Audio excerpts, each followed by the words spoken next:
You're listening to the Fan2Fan Podcast, and on this episode, this is part 2 of our continued discussion about zombie movie history. Here we go. Good shot.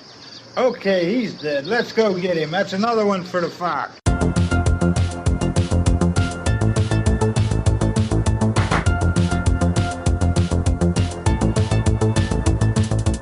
Welcome to the Fan2Fan Podcast. I'm one of your hosts, Bernie Gonzalez, and this is part 2 of our discussion of zombie history. Returning to discuss zombies is Andrew, and last time, Andrew and I cracked open the coffin on zombie history, tracing the undead's roots from the early days of movies, from White Zombie and I Walked with a Zombie, to that groundbreaking moment, that inflection point that really changed everything when George Romero's Night of the Living Dead was released. We explored how his sequel to Night of the Living Dead, Dawn of the Dead, took things even further and really layered on the social commentary about consumerism, survival, and, just that sheer terror of being overrun by the flesh-hungry, flesh-eating undead. But hey, the zombie apocalypse didn't stop there. So in this episode, we pick up where we left off. We talked about Night of the Living Dead, Dawn of the Dead, the big impact both of those movies had on the genre and other filmmakers. If we get past like the 70s and the 80s, we'll get into the 90s. And one of the big themes for that, we'll understand this now more than ever, but the idea of SARS and influenza in the 90s, that now represented through COVID, but that idea of blood-borne diseases like mass contagions, biowarfare. Now you start getting the idea of zombies being created potentially by reckless like military labs, or even like greedy, faceless corporations like Umbrella, where they make the T-virus. After the T-virus was released, a secret file was uploaded to my data stream. It was a recording of a meeting of the Umbrella High Command, dated 17 months before the viral outbreak occurred. We're here today, not just to talk about the future of this company. We're here to talk about its destiny. We're here to talk about the end of the world. We stand on the brink of Armageddon, diseases for which we have no cure. Fundamentalist states who call for our destruction, nuclear powers over which we have no control. And even if we navigate these dangerous waters, we face other, even more inevitable threats. Global warming will melt the polarized gaps within 80 years, flooding 90% of all habitable areas on Earth. Unchecked population growth will overtake food production in less than 50 years, leading to famine and war. This is not conjecture. This is a fact. One way or another, our world is coming to an end. And the question is, will we end with it? What do you propose? I propose that we end the world, but on our terms. An orchestrated apocalypse. One that will cleanse the earth of its population but leave its infrastructure and resources intact. It's been done once before, with great success. The chosen few will ride out the storm, not in an ark as in the book of Genesis, but in safety, underground. And when it's over, we will emerge onto a cleansed earth, one that we can then reboot in our image. And just how do you intend to achieve this? The means of our salvation are already at hand. I give to you the T-virus. Or even in the late 80s, or in the mid 80s, in Return of the Living Dead in 85, where you have the barrel of mysterious gas that reanimates the dead.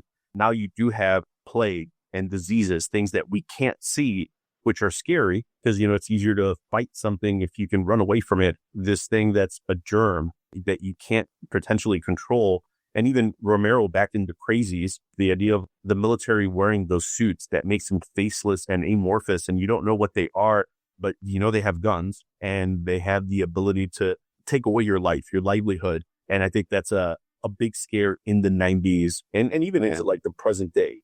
The zombie genre is really, it's a great vehicle for articulating those societal fears that we have, because it takes the elements of just basically the large mindless masses. And when you have that, that fear of a group of people that are ready to be violent, then you can accentuate that with the other primary fears. I think it's also worth mentioning how with Romero, we talk about directors, right? They're all tours. They have signatures, themes that seem to reoccur in the movies that they make. And I think with Romero, he wore his influences on his sleeve. Like, they were there for us to see in the foreground of his movies. He talked about consumerism in Dawn of the Dead. There were class and social and racial issues in Night of the Living Dead. In Day of the Dead, he talks about the military. He was tapped into the things that were going on around him, and they were reflected in his work. And those things are as much a part of Romero as zombies are. Until the shooting starts, there is no common enemy. I think that in trying to decide who the enemy is, or if there is an enemy, that's where we just need to talk and figure out what our strategy is going to be. Let them know we're here. Come on, over here. You did all right this time, Fly Boy. How about it? Really, I was trying to do it like a comic book kind of visual. The blood is, very red, bright red, flowering out behind somebody's head. What we were going for was just this garish kind of EC comic book kind of a look. None of that stuff was particularly threatening. The repetition of the violence, zombies get shot every few minutes in the action parts of the film, and you sort of get immune or inured to it. Again, that was part of what we were seeing in the 80s, about us just getting so desensitized by the things that we were seeing on television. And, show the military and the hunters and all that, just enjoying it, and as that being an outgrowth of, we got ourselves a new shooting gallery here. Before Romero, where it's, a lone mad scientist, or like the Reanimator, lone mad scientist that is experimenting for his own gain, like you were saying in the 90s, and now it's government or these mega corporations experimenting for their own gain and not caring what the side effects are. And this ends up causing this massive, social upheaval, is shooting that sponsor of, these scientific advances in zombie technology and shooting them in the foot. And that's a good point, because in Night of the Living Dead, where they almost try to explain away, or at least bring some legitimacy to the plague. Why are space experts being consulted about an Earth-bound emergency? So far, all the betting on the answer to that question centers on the recent Explorer satellite shot to Venus. That satellite, you'll recall, started back to Earth, but never got here. That's the space vehicle which orbited Venus and then was purposely destroyed by NASA when scientists discovered it was carrying a mysterious high-level radiation with it. Could that radiation be somehow responsible for the wholesale murders we're now suffering? The zombies are the byproduct of this thing that's infected the dead, and it's brought them back to life. That idea that you do have the ideas of like the CBC, we start learning what those letters mean in the 90s into the aughts. And when I think of The Stand, tripping billies or something was the name of the virus that ends up, like, it infects half the people, right? Then you have Random Flag, and that represents the devil. And you've got all these layers of religion, but in the end, it's still about a mass contagion that ends up killing a vast majority of the people, the sort of cleansing of the universe. And that's how King used it. Contact with townspeople was minimal. It doesn't matter. We're gonna shut that town down, lock it up, dig a moat around it. That operation's already on the launching pad, sir. What kind of coverage you come up with? Anthrax. New strain. Yeah, it's a new one, all right. It's real new. It's very good at its job, too. Too good. Well, it's bad, General, but it could be worse. How's that? He's reflecting the fact that, we're worried about this stuff. Leaks in labs in rogue countries, the USSR breaking up. The Mission Impossible movies are made up of this plot now, right? People running around with nuclear warheads in suitcases and selling them on black markets. It's no different when we see now in movies, they open it up and you see the two little beakers in there. You see it, and without any dialogue and any language, you're like, oh, that looks dangerous. That could be bad. The zombie filmmakers out there just kind of use that to their advantage. Oh, yeah. I mean, they're really just they're keying off of, like, societies having less and less trust of these large organizations, their government being able to make decision that is for their own personal well-being. it's such a great thing to pull out from because people resonate with it. We're seeing a lot of this zombie articulation of fears play out in real time in reality now. Just the inherent distrust around who is trying to give us messaging around what to worry about, when to worry about it. And it's natural to have that distrust because of what we've seen and what we've heard and what we've learned from in the past. And, it's zombie movies play off of it perfectly. Especially in the early aughts when you have after 9/11 and the idea of terrorism, but almost like a unconventional warfare, less lines of demarcation, like the rules of war have become so ambiguous, right? That now you have drone warfare, that you have guerrilla warfare, you have terrorism, and it starts becoming so muddied that the idea of a war happening somewhere else away from us, I think that's in the remake for Dawn of the Dead by Zack Snyder, where you have that one shot of the car as Sarah Polley is kind of driving away from the suburbs, but that idea of the zombies literally invading suburbia, attacked the safety of these row homes and these spaghetti streets, and she's driving away. It has the video game camera behind the cars. We're following it, but you can just see how the gas station, the malls, the ERs, all the places that we kind of depend on, the places that are supposed to be safe. It's not supposed to be a war zone. It's supposed to be out of reach of all. Yeah. And the zombies have reached that and destroyed that as well. The war on terror, and because it's the first time our nation's really good at rallying around, and basically our ability to have a propaganda to rally people around a focused enemy.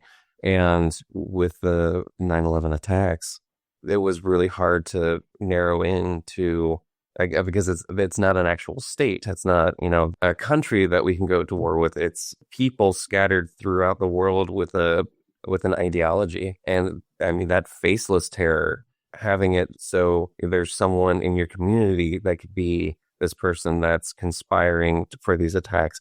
Is this an international health hazard or a military concern? Both. Are these things alive or dead? We don't know. When there is no more room in hell, the dead will walk the earth.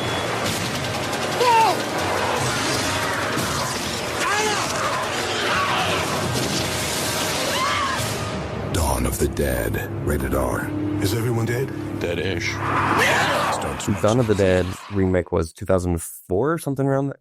Perfect timing because, like you were saying before, it's at a distance, you don't understand, the intentions of people. You might see weird behavior, but, there's scenes in that remake where there's someone that I'm certain this person's infected, or, maybe they're going through stages of infection. They're not fully turned yet. Who can you trust within your community, the community of the people, non-zombie people inside the mall? This really effective way to take, the societal fears and present them in a way that play out in front of your eyes. That's the natural evolution to maybe some more of the modern day zombie movies we've seen that still play off of that idea of the contagion and the diseases. The faceless military or corporations are doing stuff to almost more like environmental worries. I think in World War Z, where you see the horde of zombies that just move like a flood, like a force of nature. But even in the Train from Busan, watching it, I thought what they did a really good job with was the small ticks and the movement of the zombies. The spectrum for zombies, you get everything from the walkers that Romero establishes in Living Dead to the infamous runners in 28 Days Later that, arguably could be zombies or could be the infected of the rage virus. Either way, they feel like zombies.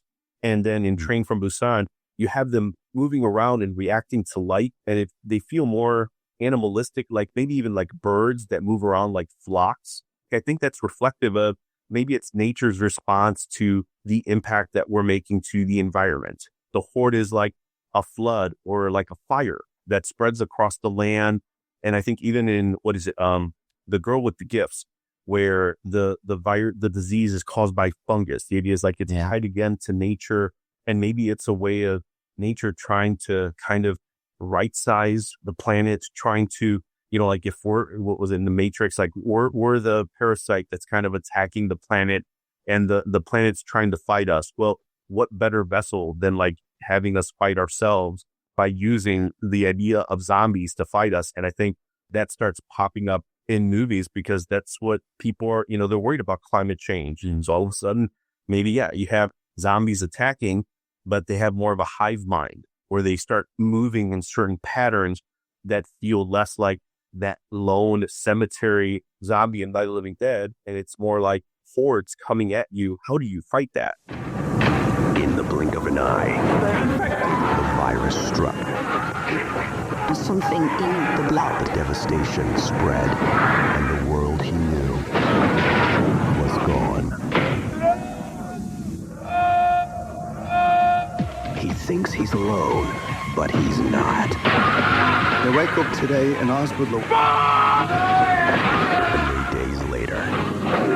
Rated R starts.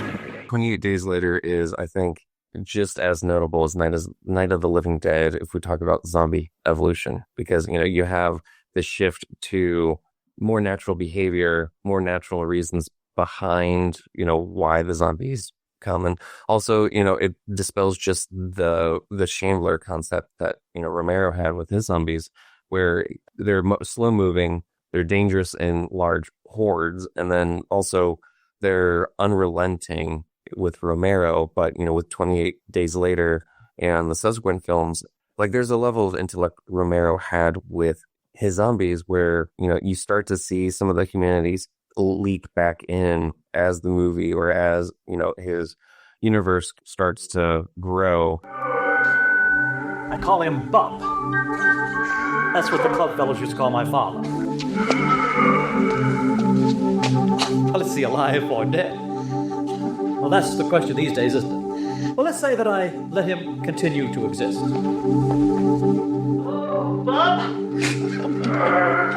But with like 28 Days Later, it's not a step towards humanity, it's a step towards animal behavior of, swarms and flocks. And you don't have any of the restrictions that Romero put on his zombies around speed or, their ability to, turn into giant ant piles and climb over walls in World War Z.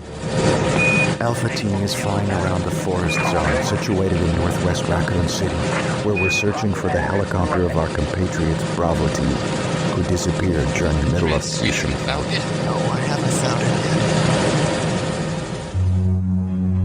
Bizarre murder cases have recently occurred in Raccoon City. There are outlandish reports of families being attacked by a group of about 10 people. Victims were apparently eaten. Bravo Team went to the hideout of the group and disappeared. Look, Chris! Resident Evil. If you talk about zombies, you have to talk about the impact they've had on video games in Resident Evil, House of the Dead, Doom, Last of Us more recently, and the impact that they've had on TV in obviously The Walking Dead, but even some other shows like Z Nation or iZombie. Those can only exist if we all speak the short language, the cliff notes of zombies.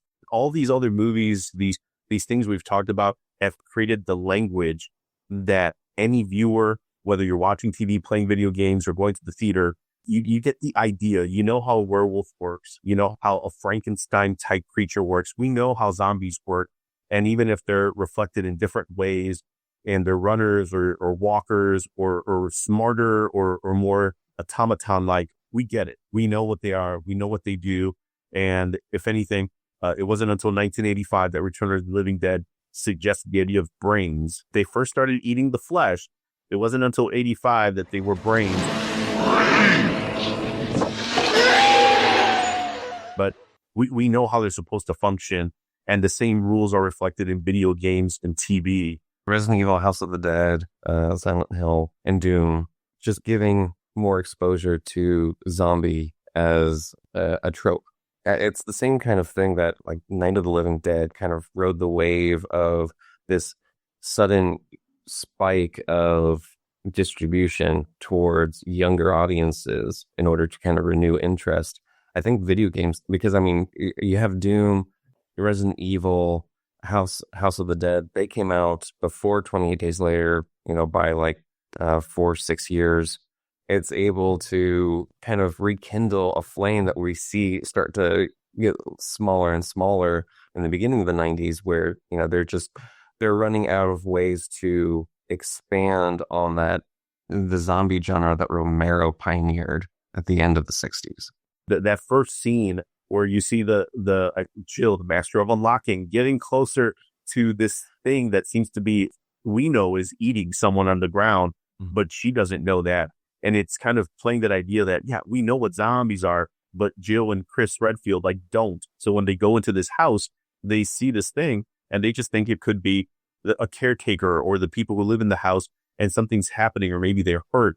And then the turnaround, I always remember just the shot, and you could see the zombie. Like, that might as well have been a Romero zombie. So out of the movie, they were definitely making a very obvious nod to what Romero set up and saying, yeah, like, we think this is popular enough that you get it. We're still in the same world of zombies. Like, you still get this stuff.